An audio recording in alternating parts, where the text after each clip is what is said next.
जय श्री राधे। जय श्री राधे। तो दोस्तों, जो आपके समक्ष बैठे हुए हैं वो श्री राधा कृष्ण चरितमानस के रचयिता पंडित सुरेश प्रसाद द्विवेदी हैं और ये आज एकादशी है और हमने सोचा आज छुट्टी का दिन भी है तो एक छोटी सी जानकारी का वीडियो बनाएं ताकि सभी कृष्ण भक्तों के पास वह जानकारी पहुंचे। इस उद्देश्य से आज हम वीडियो बना रहे हैं और क्योंकि इनकी उम्र भी 81 साल की हो गई है, इसलिए भाषा में भी थोड़ी सा उनकी लड़खड़ाहट और ये टाइम लगता है चीज़ों को सोचने में और याददाश्त भी कमज़ोर होने के कारण, तो क्षमा करें उसके लिए। तो बाबूजी, ये हम आपसे पूछना चाहेंगे कि जो महाकाव्य श्री राधा कृष्ण चरितमानस, वह श्री राधा कृष्ण चरितमानस उसका नाम क्यों रखा? क्योंकि जैसे रामचरितमानस है, कृष्ण चरितमानस है, तो इसमें जो ग्रंथ में मैंने पढ़ा कि एक चौपाई है, प्रभु ही कथा विधात ही दीन्हा तिन मानस ही गोये निज लीन्हा। अर्थात प्रभु ने यह कथा ब्रह्मा जी को दिया जिसको उन्होंने मन में छुपाकर रख लिया। कछु दिन गे परमारथवादी भेसन कादी सृष्टि जब आदि अतिन सन कीन कथा विधि गाना से ही मानस नाम विधाना। तो इसका अर्थ ये हुआ कि उस कुछ दिन बाद जब सृष्टि का प्रारंभ हुआ तब ब्रह्मा जी ने अपने मानस पुत्र परमार्थवादी सनक सनंदन सनातन और सनत कुमार को यह कथा सुनाई दी। यही इस ग्रंथ के मानस नाम पढ़ने का आधार है। तो मानस नाम तो सिद्ध हो गया, किंतु क्या कोई और भी चौपाई ऐसे आई है जिससे कि ये हो कि श्री राधा कृष्ण दोनों, मतलब कृष्ण चरितमानस न हो कि श्री राधा कृष्ण चरितमानस इसका नाम पड़ा? तो उसमें कोई चौपाई आई है या आप कुछ? हाँ, उसका आधार ये है कि बिनु राधे नहीं कृष्ण पसारा। हाँ, एक चौपाई ये भी आई है, यदि राधा पहले न हो तो कृष्ण बिनु राधे नहीं कृष्ण पसारा, तेने बिनु नहीं राधे अवतार। हाँ। जब राधा का अवतार हो जाता है तब उसके बाद कृष्ण का अवतार होता है।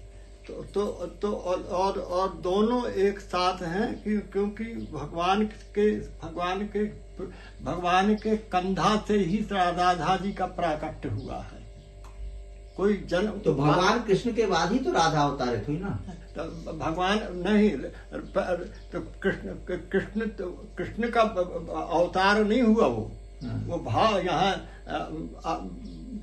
समाया हुआ है भगवान के कथा में। हाँ। उस कथा को निकाल के देना है तो वो यहाँ से भगवान के पार्श्व से पखौरा से बाएं पखौरा से वो राधा जी का प्राकट्य होता है। हाँ। पहले तो प्राकट्य राधा जी का हुआ ना। अच्छा, प्राकट्य हुआ, उसके बाद जब वो प्राकट्य हुआ तो फिर उसके बाद फिर कृष्ण का अवतार होता है। ओ, ये बात है। तो इसलिए राधा पहले माने वाम अंग से पहले राधा जी प्रकट हुई। हाँ, उसके बाद कृष्ण भगवान ने जन्म लिया, अवतार लिया। वो प्रकट नहीं हुए, अवतार प्रकट भी कह सकते हैं। हाँ। अवतार हुआ। हाँ। और तो अब दोनों तो एक में दोनों हैं। हाँ। शरीर में, आत्मा में, मन में, भाव में, खेलने में, कूदने में, लीला में, चरित्र में, भाव में, जितना है। इसीलिए उसमें मैं चौपाई आई है कि जुगल चरित कहीं हो अति पावन। हाँ। जुगल चरित करी हो अति पावन। जुगल चरित कहीं हो अति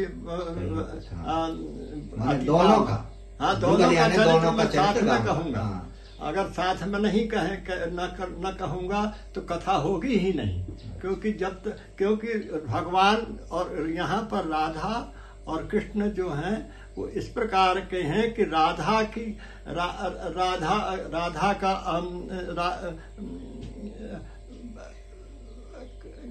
का प्रभाव और कृष्ण का प्रभाव, दोनों का प्रभाव एक है।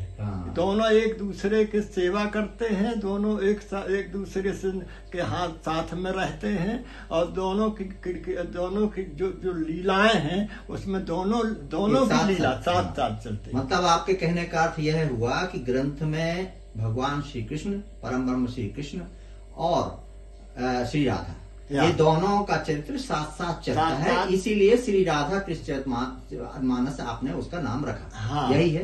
यही है। हाँ, तो यही आज के लिए पर्याप्त है।